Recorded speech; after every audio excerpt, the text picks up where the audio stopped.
Estamos en la semana número 2 de una serie que hemos titulado Tú eliges. Dile que es titulado Tú eliges. Y estamos hablando de tomar esas decisiones, las decisiones correctas que van a determinar un bendecido futuro para nosotros y los nuestros. Vamos a Deuteronomio capítulo 30, versículos 19 al 20.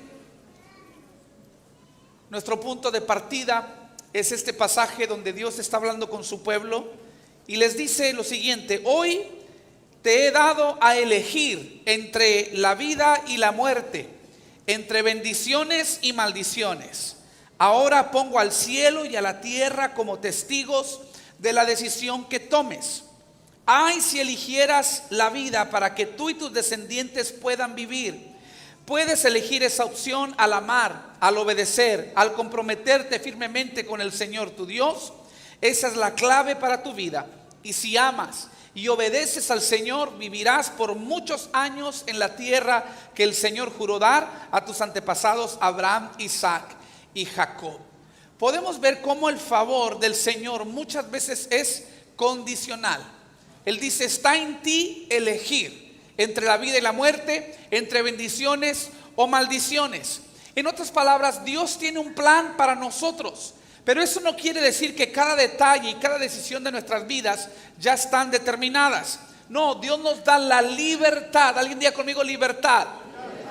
Nos da la libertad de aceptar o de rechazar su voluntad, de obedecer o de desobedecer sus mandamientos, de seguir o ignorar su dirección. Entonces en esta serie estamos hablando de esas decisiones que forjan nuestro destino. ¿Por qué? Porque tú eres hoy lo que decidiste ayer y serás mañana lo que tú decides el día de hoy. Muchas personas se resignan a vivir una vida de tristeza, una vida de derrota, una vida de sufrimiento. Ese no es el plan de Dios para tu vida. Me acuerdo de una pareja que tuvieron un disgusto y ya tenían varios años batallando en el matrimonio y estaba media tensa la cosa.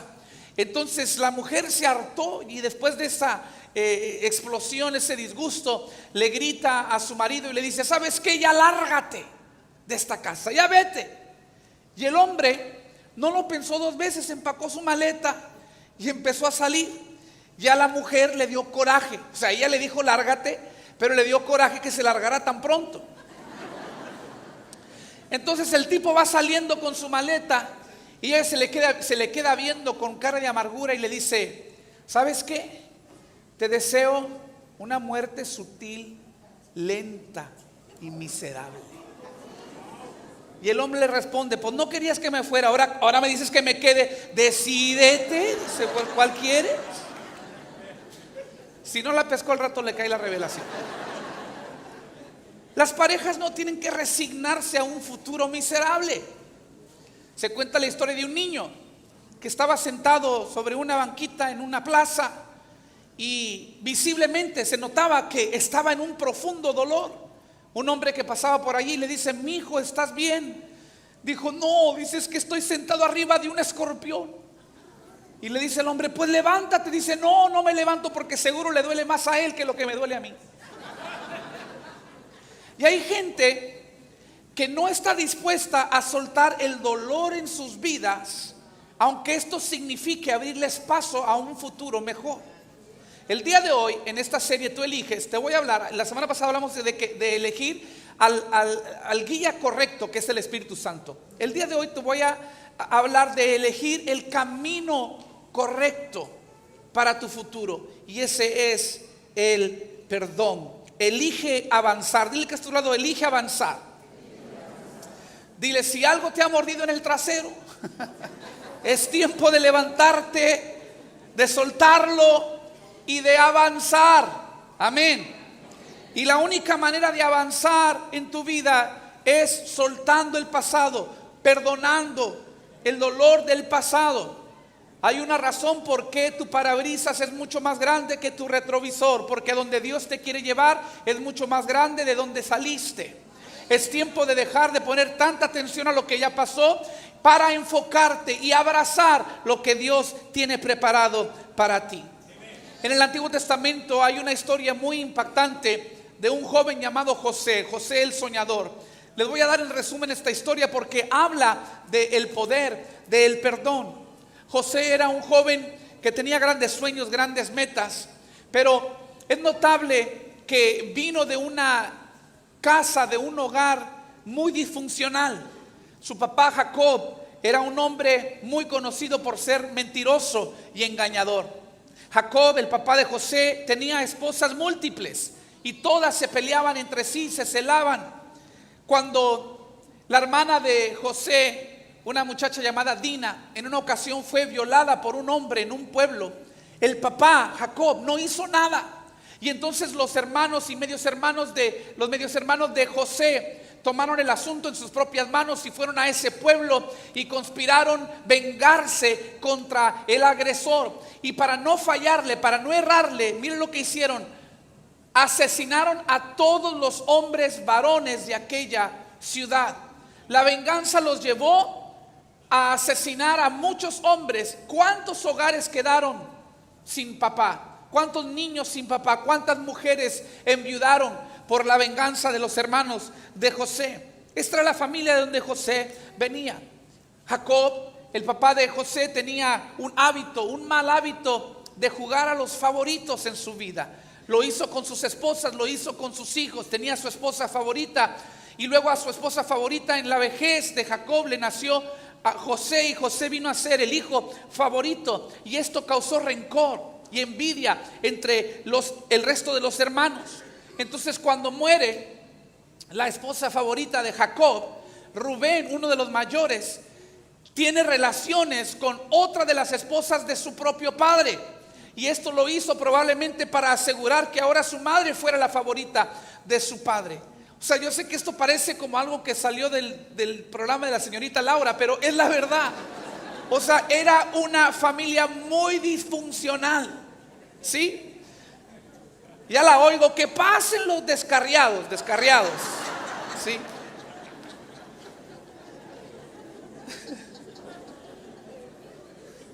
Eventualmente estos hermanos de José, que le tenían tanta envidia, lo vendieron a la esclavitud. Y en el transcurso de 13 años, José vivió apartado de su familia por la traición de sus hermanos. En esos 13 años, 2 de esos años se la pasó preso por una falsa acusación. Todo por la traición de sus hermanos. Todo por la disfunción que existía en su hogar.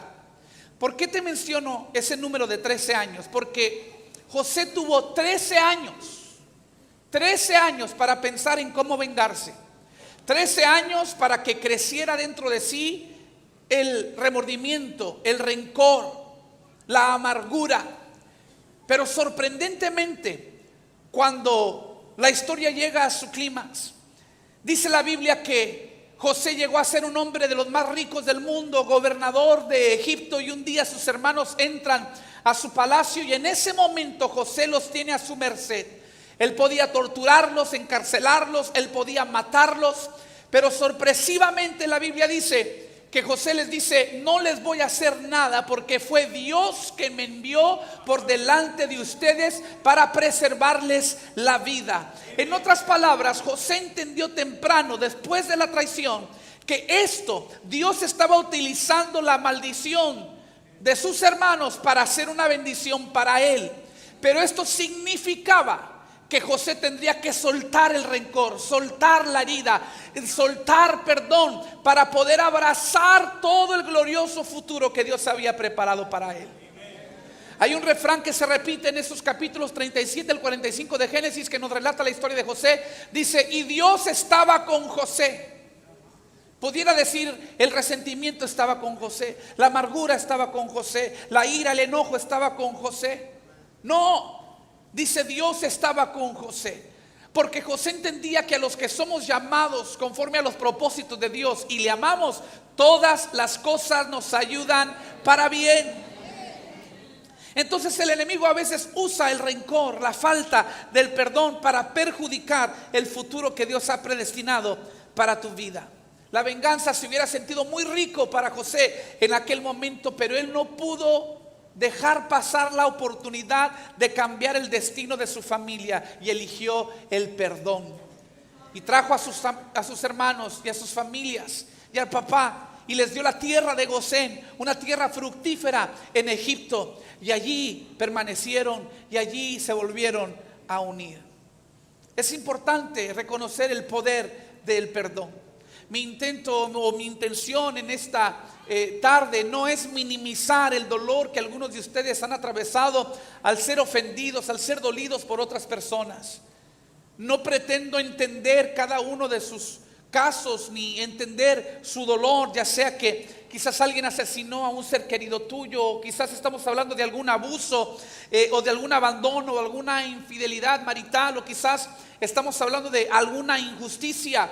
Estoy seguro que las heridas y las grietas del alma son profundas, así que no quiero minimizar. Déjame empezar aclarando lo que el perdón no es, porque mucha gente teme y le saca la vuelta al perdón porque malentiende lo que el perdón es y lo que no es. Vamos a definir el perdón en unos minutos, pero quiero hablarte primero de lo que el perdón no es. No debes temer tú a perdonar, porque el perdón no es las cosas siguientes. Por ejemplo, el perdón no es negar o minimizar una ofensa. Hay mucha gente que dice, no voy a perdonar porque es como decirle que lo que hizo está bien. No, definitivamente no. El perdón no es ni negar ni minimizar una ofensa. El perdón tampoco es la ausencia de enojo o de dolor. El enojo y el dolor ante una ofensa son emociones muy humanas. Tienes todo el derecho de sentirte herido, de sentirte dolido, de enojarte. Esas emociones son provocadas cuando atravesamos un momento difícil en manos de alguien que nos ofendió. No te sientas mal por eso, no te sientas culpable por eso. El perdón tampoco es encubrir o habilitar una ofensa, un pecado o un crimen. Si la ley lo demanda, el ofensor tiene que pagar por su pecado o por su crimen. Tú puedes perdonar a alguien y mandarlo a la cárcel todo a la misma vez, porque en ti no está la ley ya está establecida, pero en ti está el soltar de manera que no te duela a ti. De nada te sirve que se lo lleven preso a él y que tú quedes preso por el rencor también. El perdón tampoco es exponerte a abusos o ofensas repetidas.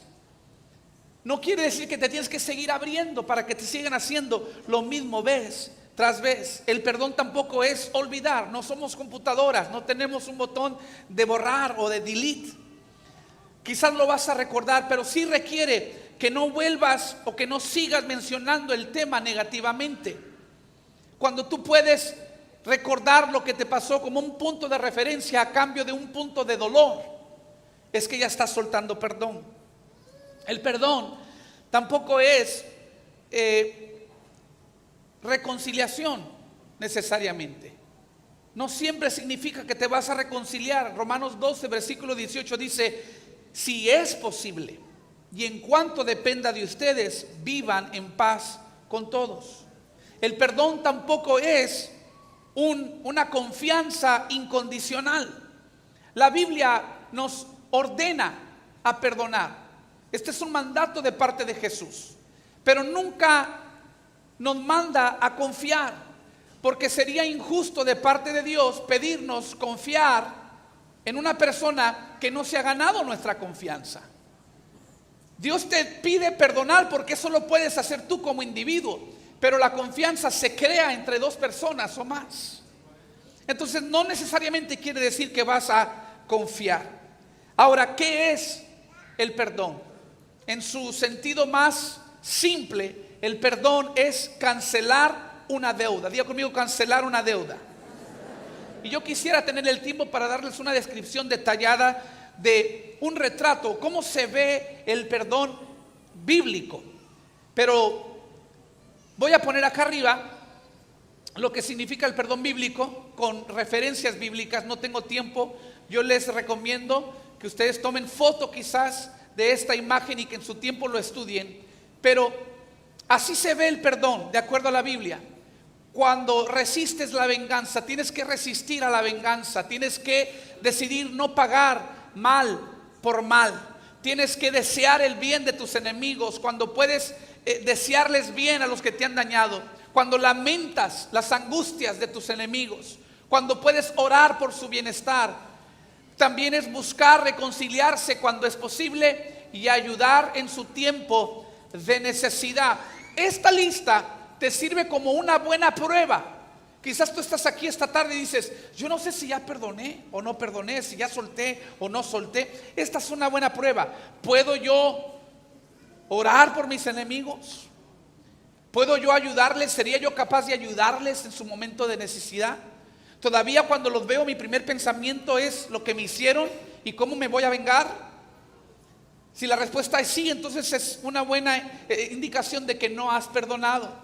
Cuando todavía hay deseos de pagar mal por mal, pero cuando tú buscas la reconciliación o buscas ayudar o puedes orar por ellos, quiere decir que ya estás soltando perdón. Examina tu vida a la luz de estos puntos para que puedas discernir si en tu vida todavía hay o no una falta de perdón. Tu destino puede quedar muy perjudicado cuando permaneces cautivo a tu pasado. Y el día de hoy te quiero hablar del por qué. 3 razones importantes por qué debes perdonar. Y al final quiero terminar diciéndote cómo puedes perdonar. Primero vamos a hablar de por qué debes perdonar. Y segundo, cómo puedes perdonar. Primero, debemos perdonar, número 1, porque hemos sido perdonados. ¿Por qué debo perdonar? Porque yo mismo he sido perdonado. En Mateo capítulo 18, Jesús está conversando con los discípulos, enseñándoles cómo reconciliarse con alguien que les ha hecho un mal. Y luego Pedro, se los dije el domingo de resurrección, Pedro tiene este hábito clásico de Pedro. Pedro no teme hacer las preguntas que todos tenemos, pero que nadie se atreve a hacer.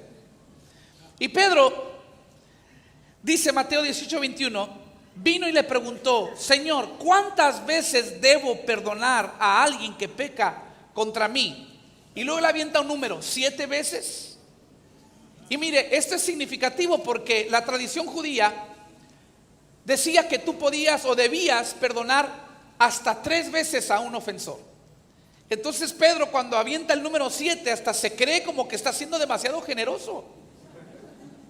7 veces, Señor, debo perdonar. Y luego mire el versículo 22, Jesús responde, no 7 veces, sino 70 veces 7. Ahora, todos los que no son buenos para perdonar ya hicieron la matemática. Son 490 veces. Pero eso no era el punto de Jesús, porque algunos ya empezaron a apuntar. Jesús está empleando una herramienta gramática llamada hipérbole. O sea, él está exagerando. El punto de Jesús es perdona hasta que pierdas la cuenta. Perdona hasta que pierdas la cuenta. Y luego Jesús, para enfatizar el punto, entra en una historia. Mateo 18:23. Por lo tanto, dice Jesús, el reino del cielo se puede comparar a un rey que decidió poner al día las cuentas con los siervos que le habían pedido prestado dinero. Pausa. En los tiempos antiguos, todos los ciudadanos del reino eran siervos del rey, se consideraban siervos del rey. Entonces estamos hablando del reino de los cielos. ¿Quiénes son los ciudadanos del reino de los cielos? Nosotros, usted y yo, los hijos de Dios, los creyentes. Todos servimos al rey. El rey en esta historia es ¿quién? Es Dios. Para que usted entienda el significado de lo que Jesús va a decir. Entonces, el rey decide poner al día las cuentas de toda la gente que le debía. Seguimos leyendo, versículo 24 más bien. En el proceso le trajeron a uno de sus deudores que le debía millones de monedas de plata. No podía pagar, así que su amo ordenó que lo vendieran, junto con su esposa, sus hijos y todo lo que poseía para pagar la deuda. Pero el hombre cayó de rodillas ante su amo y le suplicó, por favor, tenme paciencia y te lo pagaré todo. Ahora, te lo pagaré todo. Era una declaración absurda porque el hombre no tenía la capacidad ni la iba a tener en toda su vida de pagarle al rey.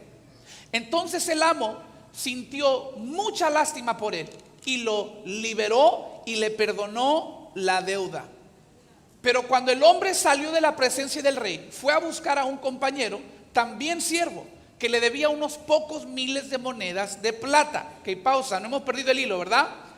Este le debía al rey millones de monedas de plata. Otro le debía a este ¿cuántas monedas? ¿Unas cuantas monedas de plata? Dice, pero cuando el hombre salió, dice, lo tomó del cuello y le exigió que le pagara de inmediato.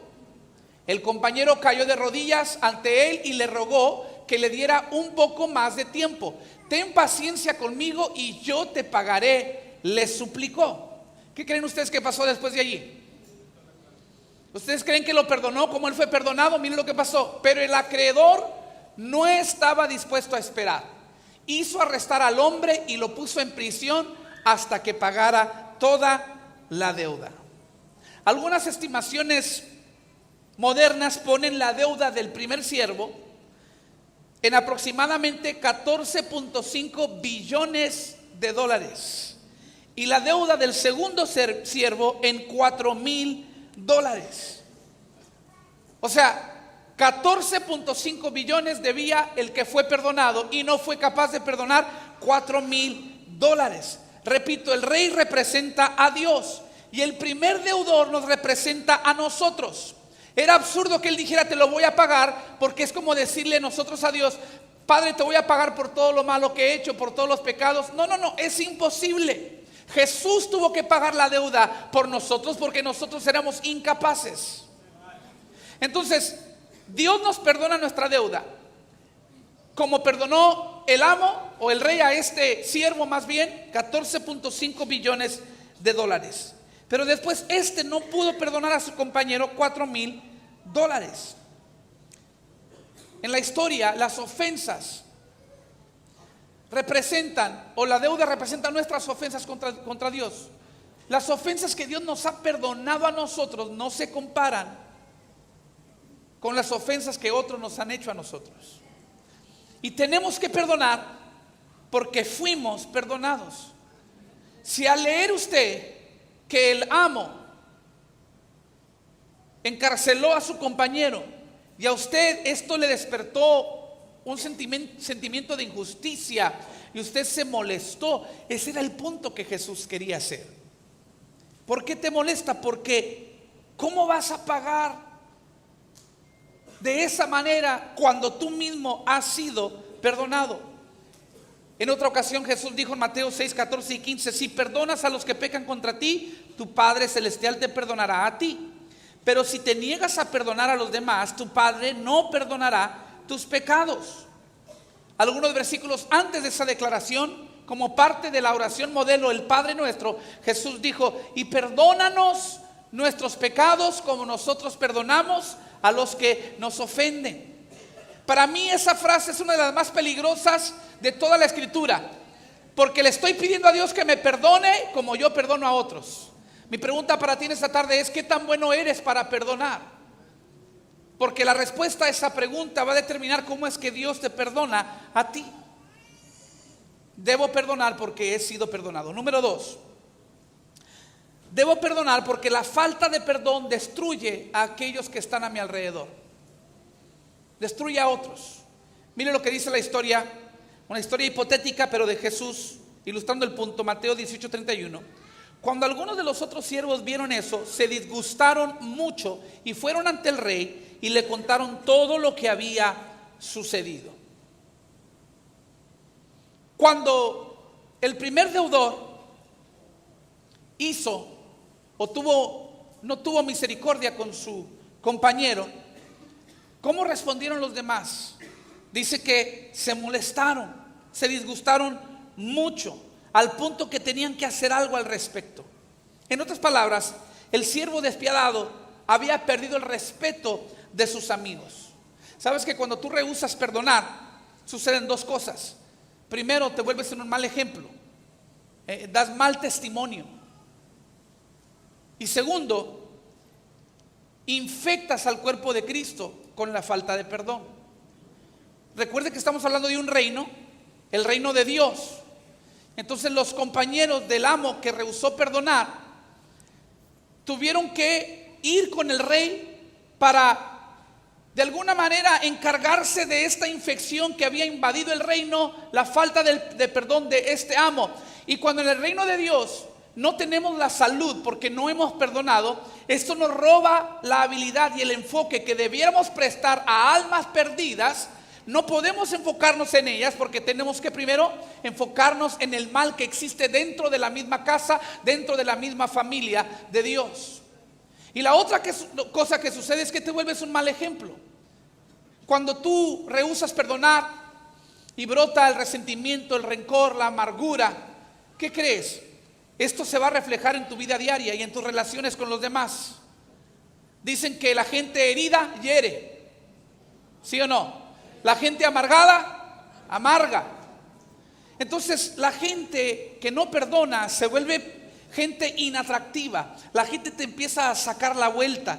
Sin saberlo te empiezas a aislar tú mismo. Te vuelves prisionero de tu pasado, de tu rencor. Ya nadie te busca, ya nadie te respeta. Y cuando tú tratas de hablarles de Jesús, cuando tratas de invitarlos a la iglesia, ¿qué crees?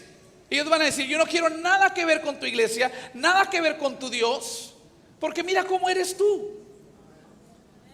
Entonces destruye a los que están a nuestro alrededor. Número 3, ¿por qué debo perdonar? Porque la falta de perdón me destruye. A mí también me destruye. Seguimos leyendo la historia de Jesús, versículo 32. Entonces el rey llamó al hombre al que había perdonado y le dijo: siervo malvado, te perdoné esa tremenda deuda porque me lo rogaste. ¿No deberías haber tenido compasión de tu compañero así como yo tuve compasión de ti? Entonces el rey, enojado, envió al hombre a la prisión para que lo torturaran hasta que pagara toda la deuda. Escucha bien esto. Cuando tú guardas la ofensa y rehusas perdonar, eres entregado a tus torturadores. El siervo despiadado en nuestra historia fue enviado a la prisión y fue torturado. Ese es un reflejo preciso de lo que sucede cuando te amargas por la falta de perdón. Quedas preso a tu pasado, experimentas tortura. Yo recuerdo que estaba en una ocasión en un restaurante, mi restaurante favorito, y pedí mi platillo favorito. Y estaba con mi familia y mis mejores amigos. Entonces imagínense esta escena, de las mejores en mi vida. Mi platillo favorito en mi restaurante favorito con mi gente favorita. Y de pronto al mismo restaurante entró un tipo que a mí me había ofendido.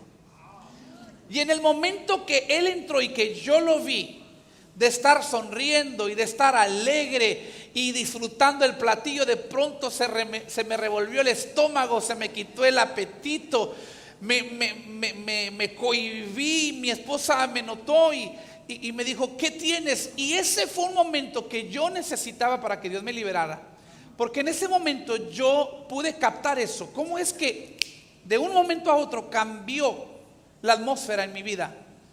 Y desperté y dije: le he dado a este tipo demasiado control sobre mí. Le he dado el lujo no solamente de herirme en el pasado, sino de seguirme hiriendo por la memoria que no estoy dispuesto a soltar. Y en el momento en que lo veo, me puede amargar la vida y me puede robar el apetito y me puede robar la sonrisa. Me di cuenta que mi falta de perdón me había entregado a mí torturador. ¿Está conmigo? A veces alguien te ofende. Hay veces que la gente ni tuvo la intención de ofenderte, entonces no se dio cuenta, pero tú lo tomaste tan personal y rehusas perdonar. Eres entregado a tu torturador, porque después te vas a la cama en la noche y tú no puedes dormir. Y ahí estás de un lado para otro en la cama pensando en lo que te hizo y lo que se merece y cómo te vas a vengar, y el otro roncando. Y le has dado demasiado crédito a una persona que no se lo merece. Le has dado demasiado dominio y control a una persona que no se merece ese nivel de dominio y control sobre tu vida. Y es lo que pasa cuando guardas el rencor. Yo creo que cuando Jesús oraba: Padre, perdona nuestras ofensas como nosotros perdonamos a los que nos ofenden, creo que lo que Jesús estaba queriendo decir es esto: que nuestra capacidad humana de recibir la gracia de Dios es estorbada cuando nos negamos a perdonar. Lo vuelvo a decir, cuando no perdonamos, nuestra capacidad humana de recibir la gracia de Dios es estorbada cuando nos negamos a perdonar. Esto me ha pasado. Oro por personas y siento que Dios los quiere sanar, o que Dios los quiere liberar, o que Dios les quiere dar confort o provisión, y por alguna extraña razón nunca reciben ese favor de parte de Dios, y me quedo pensando, quizás es porque hay una falta de perdón en sus vidas, porque es lo que está diciendo Jesús, que cuando tú rehusas perdonar, quedas preso y torturado, incapaz de recibir la bendición que el Padre te quiere dar. No es solamente algo que dice Jesús, es algo que comprueban los médicos y los científicos. Ellos han encontrado una conexión muy cercana entre la falta de perdón, la amargura y ciertas enfermedades como el artritis, como el cáncer, como la enfermedad mental. Otro peligro que surge cuando tú rehusas perdonar es que te vuelves una persona contagiosa de la misma ofensa que te hicieron. En términos cristianos, esto le llamamos maldiciones generacionales. Hay quienes no pueden ser buenos padres a sus hijos porque no tuviste buenos padres. Y la manera de lidiar con el conflicto en tu casa era la violencia, y ahora tú eres violento. Tuviste mal ejemplo, no perdonaste y no pudiste avanzar, entonces quedaste atrapado en el mismo patrón perjudicante. Hay personas casadas que no puedes disfrutar a tu nuevo marido o nueva esposa, y cuando digo nuevo, puede ser por divorcio o por conversión, porque quizás tuviste un fracaso matrimonial y te volviste a casar, y ahora el esposo nuevo está pasando por las injusticias que te hizo el esposo primero. ¿Sí o no? El otro fue el que te engañó, y al que celas es a este. Yo sabía que no iban a decir amén. Es cuando sé que estoy predicando muy bien, cuando se callan. ¿Sí? Te hizo mal el otro, y el que las viene a pagar es este. Y estás perjudicando el futuro con esta nueva pareja. Ahora, la nueva pareja no siempre es una nueva persona. A veces es la misma persona, pero que Dios ha transformado.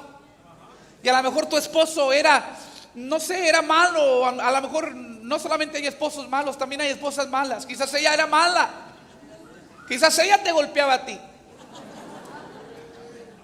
Pero ahora Jesús la ha transformado, Jesús lo ha transformado. Pero tú no has podido soltar lo que viviste hace 20 años. Y aunque tienes un marido, tienes una mujer transformada, un hombre, una mujer de Dios, redimida, regenerada, no puedes disfrutar a esta persona porque todavía no has soltado lo que te hizo hace años. O sea, quedas preso a ese pasado cuando rehusas perdonar. Hay personas que no pueden funcionar en un nuevo trabajo porque todavía están pensando en la injusticia que era que los corrieran del otro trabajo. O si algún socio en algún negocio te traicionó o te estafó, ahora te ves tentado a estafar a socios en tus futuros, en tu futuro negocio. ¿Por qué? Porque piensas, no, la única manera de salir adelante es estafando. Me lo hicieron a mí, yo se lo tengo que hacer a alguien más antes que me lo vuelvan a hacer a mí. Y caes en ese ciclo vicioso. ¿Todo por qué? Porque rehusas perdonar. Y esto te destruye. Esto perjudica tu futuro. Ahora, me dice usted, ok, pastor, entendido. Debo perdonar. Tengo que perdonar. Porque es un mandato de Dios, por el bien de los que están a mi alrededor y por mi propio bien. Pero, pastor, ¿cómo lo hago? ¿Cómo logro perdonar? He querido hacerlo, sé que tengo que hacerlo, pero ¿cómo le hago? 3 cosas muy sencillas. Número 1, tienes que decidir. El perdón es una decisión, no es un sentimiento. Si tú esperas a sentir el perdón, nunca vas a perdonar. Porque nunca vas a despertar un día de la nada y decir, ay, ahora siento perdonar todo lo que me han hecho, amo a la persona que me ofendió. Eso no te van a hacer. Lo tienes que decidir. Ahora algunos van a decir, pastor, pero ¿cómo decido perdonar si no se merece mi perdón? Cierto, el ofensor no se merece tu perdón, pero Dios sí se merece tu obediencia. Y si Dios dice que debes perdonar, hazlo por Dios. ¿Sí o no? Hay una mujer llamada Clara Barton. Yo sé que ese nombre no les suena, pero les va a sonar el nombre la Cruz Roja. La Cruz Roja Americana fue fundada por una mujer llamada Clara Barton. Y Clara, entre sus amistades y entre sus familiares, tenía una reputación por ser precisamente una mujer que era incapaz de guardar rencor. Era una mujer que perdonaba rápido y perdonaba mucho. Un día una amiga fue con Clara y le recordó de una ofensa severa que alguien le había hecho años anteriormente. Y cuando Clara se portó como que no sabía de lo que hablaba su amiga le dijo en tono sarcástico, le dice: Clara, por favor, no me puedes decir que no lo recuerdas. Y Clara le respondió muy sabiamente: lo que recuerdo es haberlo olvidado. Lo que recuerdo es haberlo olvidado. O sea, yo tomé la decisión de no recordar, de no estancarme, de no quedarme en mi pasado. Y grandes cosas esta mujer logró hacer, entre ellas establecer la Cruz Roja, que ahora es una organización mundial. ¿Por qué? Porque ella rehusó estancarse con la falta del perdón. Tienes que decidir. Número 2, tienes que orar. Diga conmigo, orar. Orar por aquellos que te han herido. Y cuando digo orar, no digo: Señor, que les pegue diarrea y no les funcione el Pepto-Bismol. No. No ese tipo de orar. Ora por su bienestar. Ora que Dios los bendiga. Sabes que este es un ejercicio poderoso, porque a medida que tú oras por tus enemigos, te vas a dar cuenta que es bien difícil, casi imposible, guardarle rencor y orar por ellos a la misma vez. Es algo que va sanando tu corazón cuando tú puedes orar. Cuando tú puedes orar.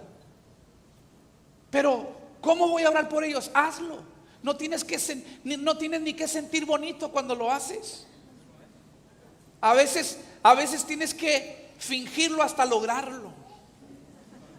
Es un decir, porque la Biblia dice que nosotros somos gente que camina por fe. Somos gente que camina por fe y no por vista, no por emociones.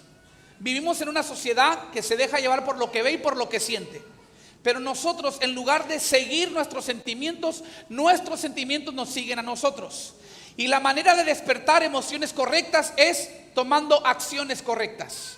Haces lo correcto y luego brotan los sentimientos correctos, porque somos gente de fe.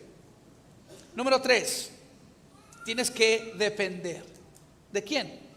Del guía correcto, del que hablamos la semana pasada. La tercera persona de la Trinidad, el Espíritu Santo.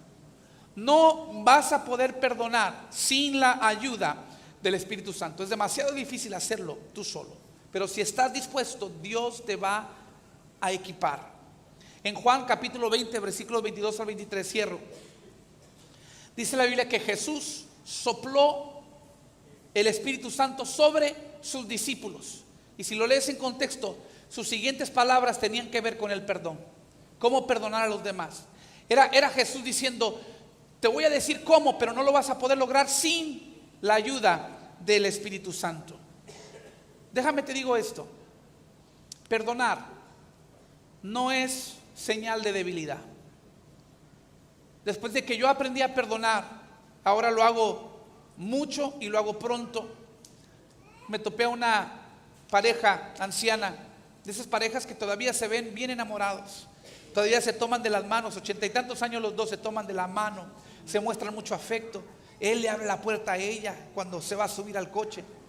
Y un día les pregunté a esta pareja que tanto admiro: ¿cuál es el secreto a un matrimonio duradero como el de ustedes? Y sin pensarlo un segundo, me dice el varón: hay que perdonar mucho. Y dije: qué respuesta tan sencilla, pero tan profunda y poderosa. Porque el secreto a tener relaciones duraderas siempre va a ser el saber perdonar. Somos seres humanos, vamos a cometer muchos errores, pero hemos sido perdonados y hay que dar de gracia lo que de gracia hemos recibido. Hay que entender que si no perdono, perjudico a todos los que me rodean, y si no perdono, me destruyo a mí mismo. soy entregado a mis torturadores, así que voy a decidir perdonar, voy a orar por mis enemigos y voy a depender en la fuerza del Espíritu Santo para lograrlo. Y no voy a caer en el engaño del enemigo que perdonar es una debilidad o señal de debilidad. Muchos me malentendían a mí por muchos años, de la gente que más cercana a mí. Decían: Charlie, pero es que tú eres una persona que tú dejas que la gente te atropelle, tú dejas que la gente se te eche encima y tú como si nada. No, no es como si nada. No es que soy débil, es que soy fuerte. ¿Por qué? Porque cuando tú perdonas, esto te libera para poder amar de nuevo, para poder vivir de nuevo, soñar de nuevo, reír de nuevo. Te permite alcanzar tu máximo potencial sin los obstáculos por las miserias del ayer. Yo te invito el día de hoy a soltar el perdón en tu vida. Tú eliges. Puedes amargarte eligiendo el rencor, el resentimiento y la amargura, o puedes liberarte eligiendo el perdón el día de hoy. Ponte de pie conmigo en esta tarde. Gracias por visitar nuestro canal de YouTube. Si algo en el mensaje ha instado tu corazón a recibir a Jesús, repite esta oración conmigo. Dile: Señor Jesús, te entrego mi vida y mi corazón. Me arrepiento de mis pecados y te pido perdón. De hoy en adelante me comprometo a servirte. Te confieso, mi Señor y Salvador. Por mi salvación te doy gracias. En tu nombre, Jesús, te lo pido. Amén. Si hiciste esa oración, bienvenido a la familia de Cristo. Y si te impactó este mensaje, no se te olvide suscribirte y oprimir el botón de notificación para seguir recibiendo todo nuestro contenido en video. También pasa la bendición a alguien, comparte este enlace con tus amigos y familiares. Nuevamente, gracias por sintonizarnos. Bendiciones.